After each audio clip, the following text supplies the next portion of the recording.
We all know that when it comes to foldable phones, there is no other reliable brand other than Samsung at this point in time at least. However, Samsung's rival brands such as Oppo, Vivo and now Huawei are all set to introduce new foldables in the market. Huawei in particular is all set to launch its foldable phone, but that's not it.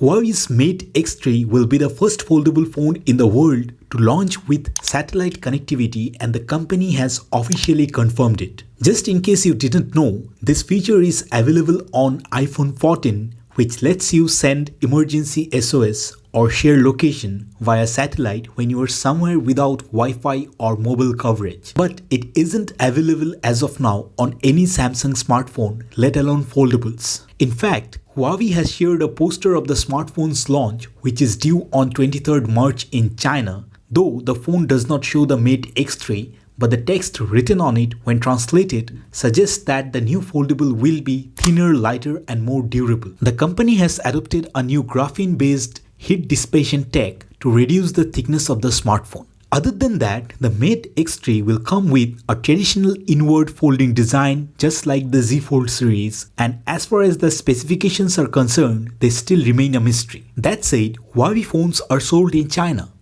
which means nothing has gone wrong for Samsung, at least for the moment. And even if satellite connectivity is the next big thing, then there is a good amount of time for the South Korean giant to implement it on its next foldable, which would be the Z Fold 5. But what do you think? Will satellite connectivity be a huge attraction insofar as the foldables are concerned? I feel it's not going to, but of course you are free to differ.